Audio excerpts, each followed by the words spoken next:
Yeah, I'll take you this one. also have the humor. Okay, welcome ladies and gentlemen. Wow. So anyhow, welcome ladies and gentlemen to ESL Late Night Cup. My name is Swig, and here with me is Elmo. We're just laughing this away, but here we go. Let's be serious for a second. Playing for Sagas is plKzYEe as the Green Terran.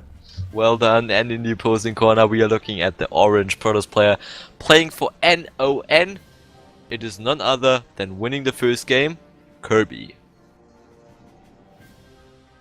So right now, it's a TVP once again, and Koerby winning the last one because plKzYEe really got that early third base and didn't have enough to hold on to the 4 Stalkers. I must say this again, it was 4 Stalkers attacking. You might say, well, he should have been able to. Well, the thing is that if you go so greedy as he did, you're really relying on your opponent not even touching you at that point. You're just hoping for your opponent to stay home, not scouting too much. And with that light aggression, it wasn't even heavy aggression, just 4 Stalkers poking in, and they did tons and tons of damage. Absolutely, and also especially since he lost all of his Reapers at the front. They were not back at home to be able to actually deal with those Stalkers, meaning that he basically only had 3 or 2 Marines to be able to deal with that. And if you play StarCraft at least for like 1 week, you know that 3 Marines against 4 Stalkers, not going out too well for the Terran player. But yeah, eventually.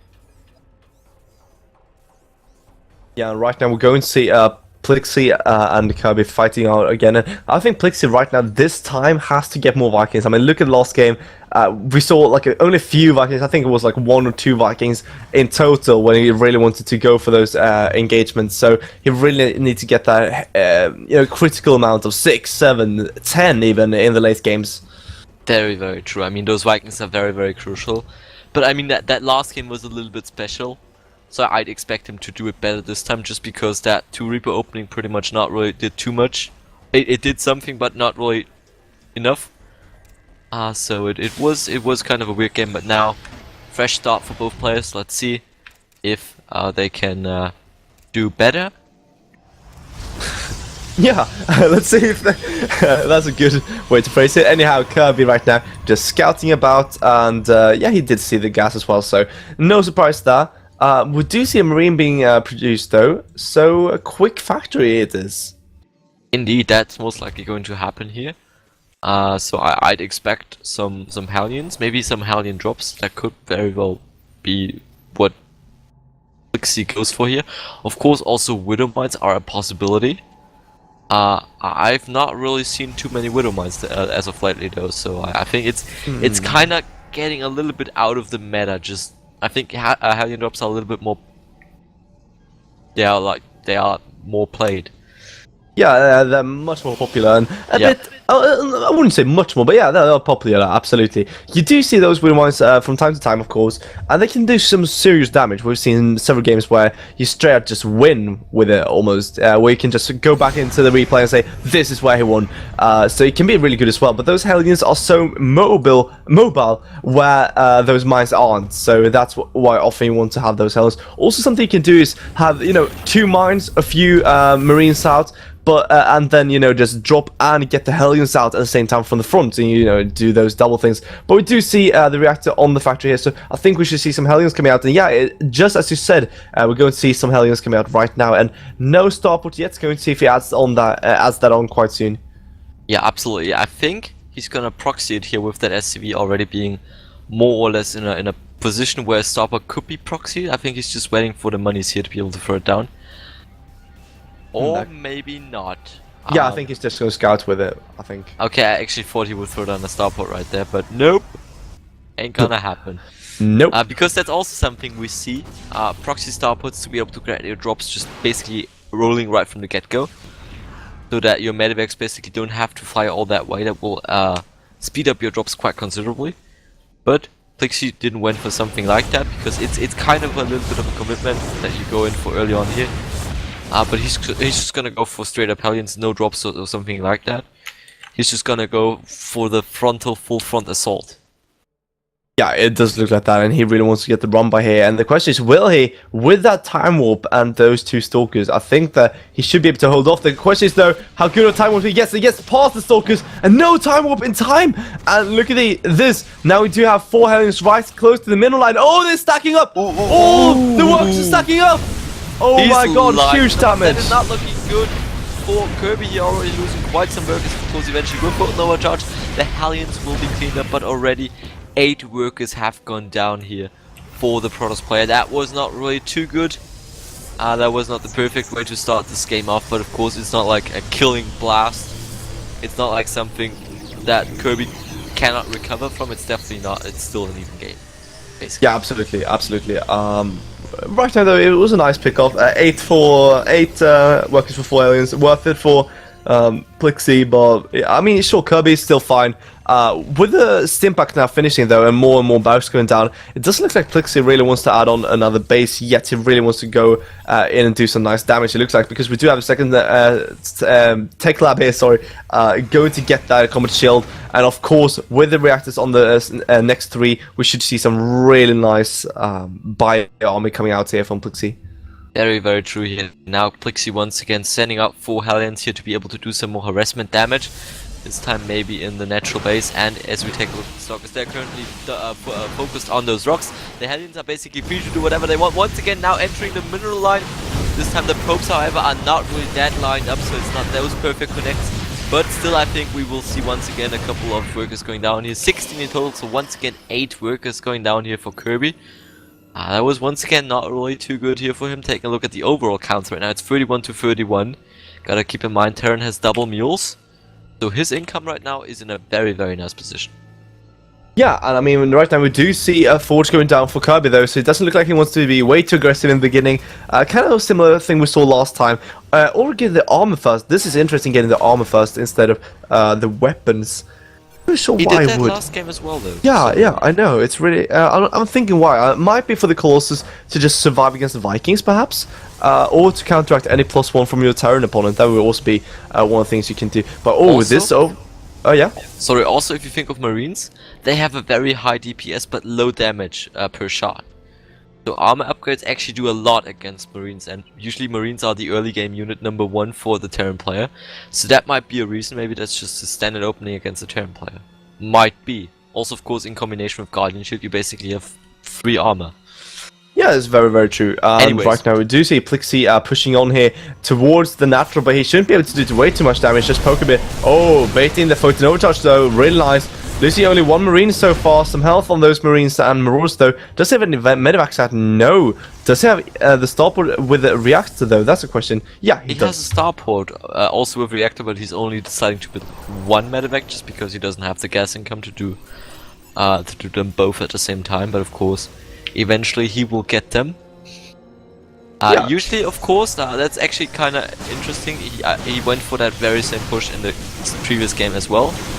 Usually you will wait with that push just a little bit longer to get your medevacs at around the 11-minute mark. Usually the timing is. So maybe he's trying to catch his opponent a little bit off guard here with that early push. Not sure if that is true though.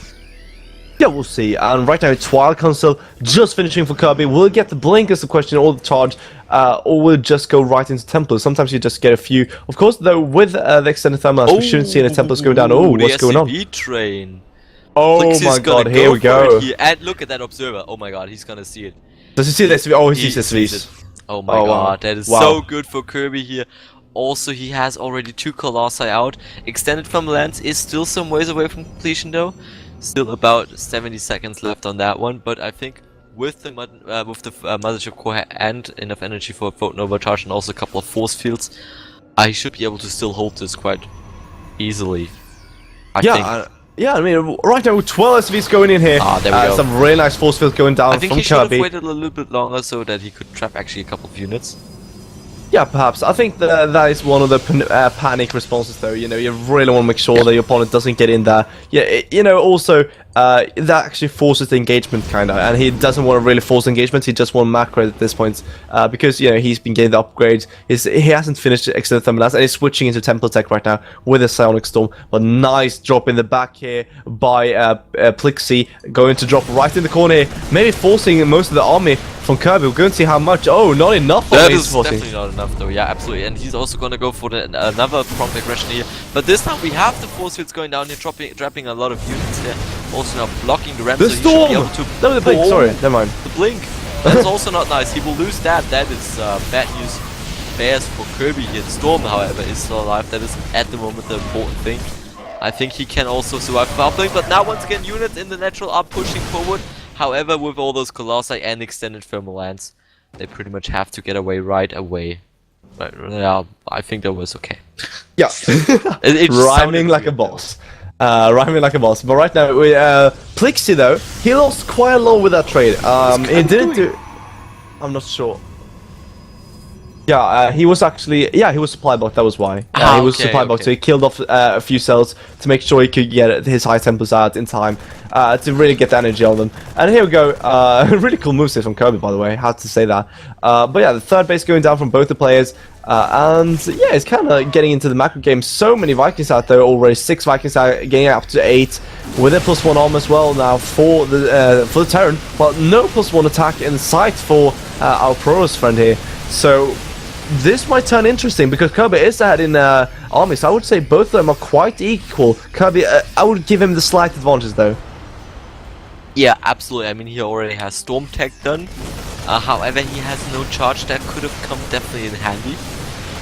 Charge is always very, very important, especially if you're mostly relying on Storm, just because you want to get those cells as close as possible to your opponent's army. Because usually they just tend to be kited. So getting that charge is very important if you actually want to do some damage. Because eventually, with now a growing number of Vikings, those Colossi will just be shut down right away. Let's see how well he can do though without charge and blink his next upcoming engagement here.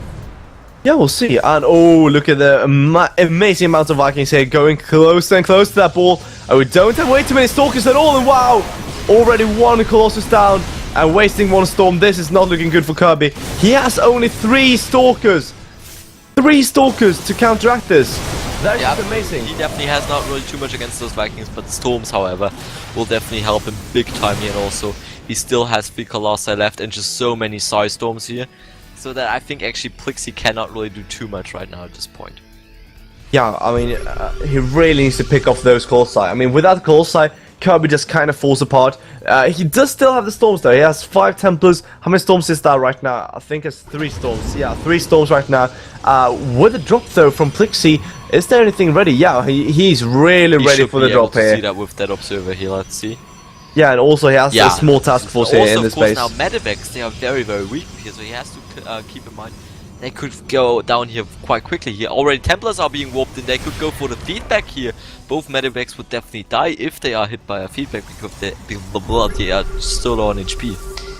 Yeah, indeed, and right now though, plKzYEe from behind this though, he's really getting his third base set up. But I would say Koerby right now, he is really good at holding on here. And of course, it's Ackle waste. It's really easy to hold on to your third base. Fourth base, a bit harder, but still kind of fine. And it looks like he really wants to take this fourth base quite soon. And plKzYEe, though, he's still way behind in his army. He's getting his fourth base. He's getting the Mobius Reactor, but no Ghost out from what I can see. No Ghost out. And 9 High Templars already for Koerby. And with Extended Thermal Lance out, he can just keep switching back and forth, almost like a Zerg in late game between these tech routes. Absolutely, of course, usually you have them both at the same time. But it's like, it's kind of tech switching because you it's the numbers, sometimes have more Colossi than Templar, and other times you have more Templar than Colossi. Anyways, fourth base now going down for Koerby here, who is basically almost maxed out now, sitting at 190 out of 200 supply, whereas his opponent is now currently closing into 180. So he has a slight supply advantage. Taking a look at the overall army sizes, that's where he's ahead, currently 124 to 113 in favor of Koerby here. And as you were mentioning previously, we have currently 9 High Templars out versus basically 2 Ghosts. So those EMPs have to learn basically perfect. They have to be perfect. And it's really hard as well. I mean, those EMPs are much harder than it looks like to actually pull off. So you really will have to be able to make that. Of course, he does have snipe as well, so that is something good for him going from, of course. Koerby now getting his fourth base up. plKzYEe as well getting his fourth base set up right now. Going to land that, just speaking of it. And plKzYEe, though, he's still later with his army, and the upgrades though are quite equal. Koerby is ahead though in the timing of the upgrades, as well as with the charge coming out. So still Koerby looking really strong. Absolutely, and he's also going to grab his observer speed right now. I think at least that's observer speed. Or is that War Prism? No, it's observer speed. Definitely, why would you do that? Of course, first of all, your observers, if they are quicker, they definitely can keep up with your own army. And also, if you have one above your opponent's army, they can also keep up. Of course, also they are very more mobile. But anyways, once again. Oh, he's also not getting War Prism speed. That is, he's basically getting all them upgrades. That is nice. Very nice. Yeah, always nice to get those upgrades, especially when it comes to this late game. It's not often you see these, 21, 22 minutes games without some really huge engagements, and we haven't seen amazingly huge engagements, to be honest. I mean, sure, plKzYEe was attacking back and forth, but it was kind of more like small engagements everywhere and then backing off. We haven't seen one of those death ball attacks, really, mayhem everywhere. So Koerby right now moving out of the map though with his entire army against this small drop, and plKzYEe will just boost out of here. Oh no sir, he's actually going to just blink in and snipe that off. But there's also another drop at the west side of the map. Is now going to attack that 5th base. It will eventually be cancelled, and also now it's going to kill a lot of pylons here, but not really getting too much done in terms of actual damage. I mean, of course, forcing a 5th hatchery or 5th nexus to be cancelled and also killing off a couple of workers is nice, but it's not really too much at this point in the game. Anyways, now once again, drop has to get out of there. Zealots are now charging forward. Oh, those units, oh, they will get left behind. That is very sad for them. Drop now. Oh, powerful medibacks, not focus, but feedback. Very nice there for Koerby. New meta feedback. I remember back, I remember back when you could actually storm warp in, like when it just warped in a storm right away. That was beautiful. I love that. This is like the new meta. You just warp in a feedback instantaneously. They should nerf that, yeah. Like Templars should spawn with 25 energy. The first reaction, nerf it! No, I'm of course just kidding, but here comes the ghost. They have personal cloaking, so they can go for the snipes or the EMPs, but there is an observer. Oh my god. And so most of the ghosts will die, and it's not looking good. Once again, Scan going down. I think eventually the observer got killed there by the Vikings, if I'm not. Yeah, but there are 2 more observers out on the map, though not with the army, so those ghosts can actually go in undetected. Oh my god, are we going to see those EMPs? That's the question. No EMPs going down now, and the AoE is actually killing off the ghost instead of any detection. And now Koerby is actually moving forward. He's going for it. A ton of Vikings trying to just kill off every single one. Have all their energy. The Templars were not hit by the EMPs, so they just can storm all day long. Yeah, but oh my god. This is everything just dying at the same time, and plKzYEe right there trying to survive with those 2 Archers. It looks like Koerby will be able to push through, but plKzYEe right there has the home advantage. But a ton of Zealots here from Koerby. Wow, with the charge as well. It looks like he will. Yeah, it looks like he will actually push through here. It would take a miracle almost for plKzYEe to hold on here. There we go. Zealots are charging forward now, entering the natural. GG is called, and Koerby takes as well. Takes game number 2 as well.